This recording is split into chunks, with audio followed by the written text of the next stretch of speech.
Hello বন্ধুরা, welcome back to U.B.S travels. আজ আমরা এসে গেছি কেদারনাথ ও বদ্রীনাথের tour guide video second part নিয়ে।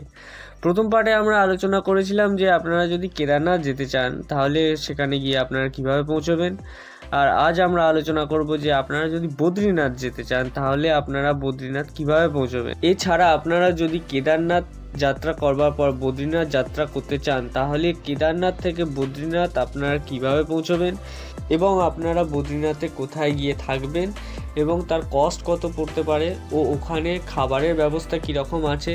এছাড়া আপনারা বদ্রীনাথ মন্দির কিভাবে দর্শন করবেন ও আরও কী দর্শনীয় স্থান আছে যা আপনারা ভিজিট করতে পারেন, এবং আপনারা যদি বদ্রীনাথ যেতে চান তাহলে আপনাদের ট্যুর প্ল্যান কীরকম ও বাজেট কত হওয়া উচিত।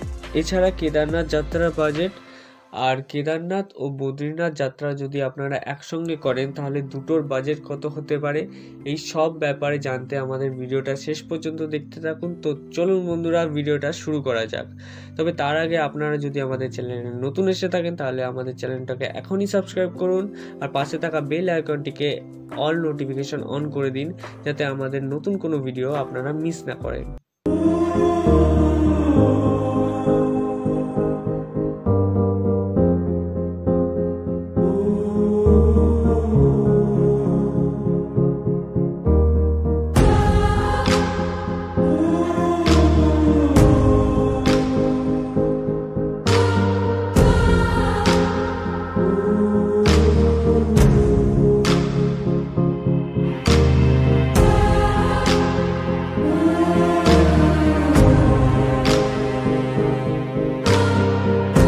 তো বন্ধুরা, প্রথমেই বলে দিই যে কিছু ডকুমেন্টস আছে যেগুলো আপনাকে ক্যারি করতে হতে পারে, যেরকম আইডি প্রুফ, করোনা সার্টিফিকেট ও যাত্রা পাস।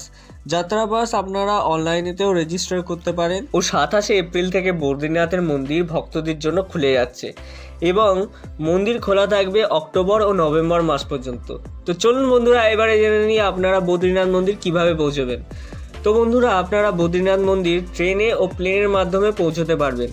বদ্রীনাথের সবথেকে নিকটবর্তী স্টেশন হচ্ছে হরিদ্বার ও ঋষিকেশ।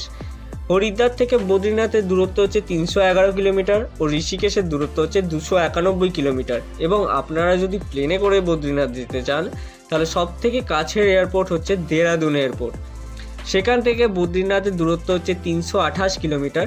দেরাদুন পৌঁছে সেখান থেকে আপনারা বাসে করে বদ্রীনাথ পৌঁছে যেতে পারবেন। আপনারা যদি ট্রেনে করে আসেন তাহলে আমার মতে আপনারা হরিদ্বারে আসতে পারেন, সেখান থেকে আপনারা বদ্রীনাথের জন্য বেশি করে বাস পেয়ে যাবেন।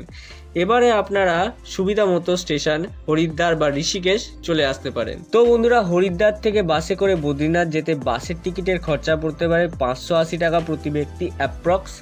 আপনারা বাস স্ট্যান্ডেই অনেক ট্রাভেল এজেন্সি পেয়ে যাবেন, সেখান থেকে বাসের টিকিট করিয়ে নেবেন। আর যদি ডাইরেক্ট বদ্রীনাথ পর্যন্ত বাস না পান তাহলে আপনারা যোশীমঠ পর্যন্ত বাস করতে পারেন এবং যোশীমঠেতে পৌঁছে সেখান থেকে আপনারা ট্যাক্সিতে করে বদ্রীনাথ পৌঁছতে পারবেন।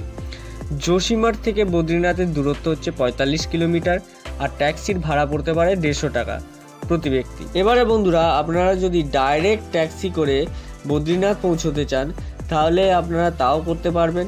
হরিদ্বার থেকে বদ্রীনাথের ট্যাক্সির ভাড়া পড়তে পারে 6000 থেকে 6500 পর্যন্ত।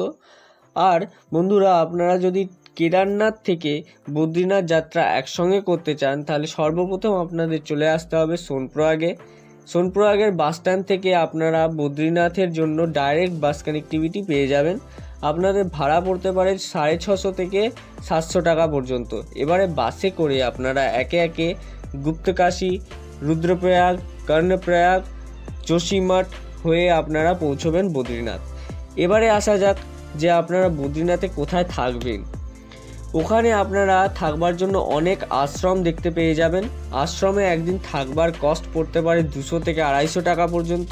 এবং আপনারা GMVN এর গেস্ট হাউসেও থাকতে পারেন, সেখানে থাকবার জন্য আপনারা ডরমেট্রিও পেয়ে যাবেন। প্রতি বেড খরচা পড়তে পারে আপনাদের 100 টাকা থেকে 150 টাকা পর্যন্ত। এছাড়া আপনারা প্রাইভেট হোটেলেও স্টে করতে পারেন। প্রাইভেট হোটেলের কস্ট পড়তে পারে 600 টাকা থেকে 1500 টাকা পর্যন্ত।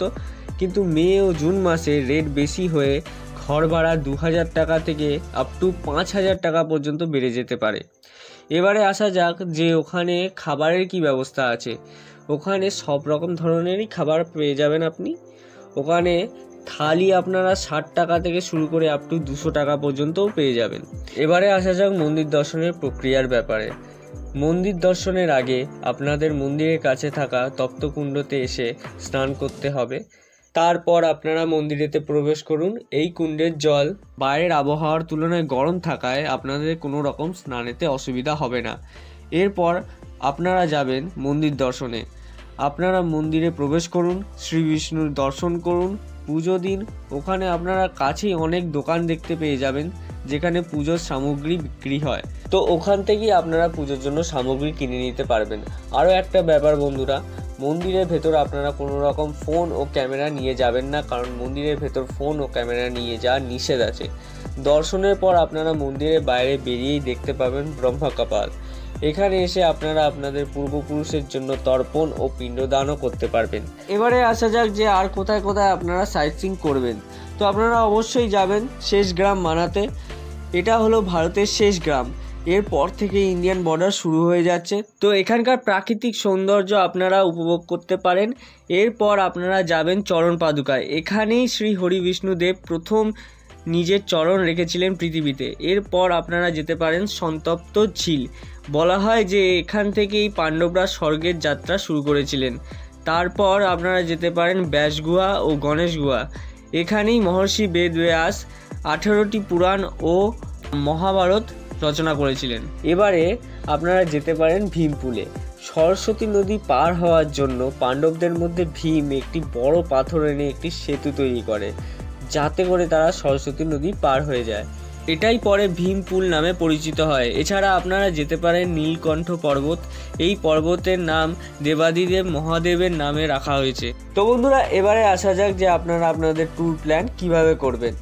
যদি আপনারা শুধু বদ্রীনাথ করতে চান তাহলে প্রথম দিন আপনাদের বদ্রীনাথে পৌঁছতেই লেগে যাবে, এবং দ্বিতীয় ও তৃতীয় দিন আপনারা বদ্রীনাথ মন্দির দর্শন করুন ও বাকি যা যা দর্শনীয় স্থান আছে তা আপনারা দর্শন করতে পারেন, এবং চতুর্থ দিন আপনারা ফিরে পড়ুন বাড়ির উদ্দেশ্যে। মোট আপনারা 4 দিন প্ল্যান করতে পারেন আমার মতে। এবারে আসা যাক, যদি আপনারা কেদারনাথ যাত্রা ও বদ্রীনাথ যাত্রা একসঙ্গে করতে চান তাহলে আপনাদের ট্যুর প্ল্যানটা কীরকম হওয়া উচিত। আগের ভিডিওতে আমি বলেছিলাম যে 3 দিনেও আপনারা কেদারনাথ যাত্রা কমপ্লিট করতে পারেন। আবার একদিন এক্সট্রা হাতে নিয়ে আপনারা বাকি সাইট সিইংগুলো করে নিয়ে মোট 4 দিন কেদারনাথ যাত্রা করতে পারেন, এবং বদ্রীনাথ যাত্রা তো 4 দিন, মোট আপনারা 8 দিনের ট্যুর প্ল্যান বানাতে পারেন। এবারে আসা যাক আপনাদের বাজেটের উপর। তো যদি আপনারা শুধু কেদারনাথ যাত্রা করেন তাহলে আপনাদের বাজেট হওয়া উচিত অফ সিজন 3000 থেকে 3500 টাকা প্রতি ব্যক্তি, এবং সিজনেতে 6000 থেকে 6500 টাকা প্রতি ব্যক্তি। ও বদ্রীনাথের যাত্রার বাজেট কত হওয়া উচিত? অফ সিজনে 2500 টাকা থেকে শুরু করে 3000 টাকা পর্যন্ত প্রতি ব্যক্তি হিসেবে, এবং সিজনেতে 6000 টাকা থেকে শুরু করে 6500 টাকা পর্যন্ত পড়তে পারে প্রত্যেক ব্যক্তি হিসেবে। এবং কেদারনাথ যাত্রা ও বদ্রীনাথ যাত্রার বাজেট কত হওয়া উচিত? অফ সিজনে 6000 থেকে 6500 টাকা প্রত্যেক ব্যক্তি হিসেবে পড়তে পারে, ও সিজনেতে 12000 টাকা থেকে 13000 টাকা হিসেবে প্রত্যেক ব্যক্তি হিসেবে পড়তে পারে আমার মতে। আর হ্যাঁ বন্ধুরা, বাজেট সিজন অনুযায়ী বাড়তেও পারে কমতেও পারে, সেই বুঝে আপনারা আপনাদের সাথে টাকা রাখবেন। এই বাজেটেতে আমি আপনাদের ট্রেনের ও প্লেনের টিকিটের খরচা কোনো ইনক্লুড করিনি, বা আপনারা কোথা থেকে আসছেন তারও খরচা কোনো ইনক্লুড করিনি।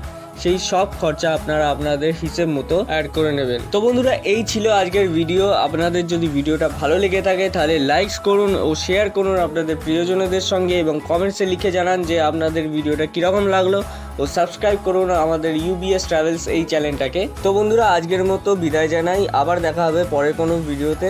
ততদিন পর্যন্ত ভালো থাকুন, ভালো রাখুন। ওকে, বাই।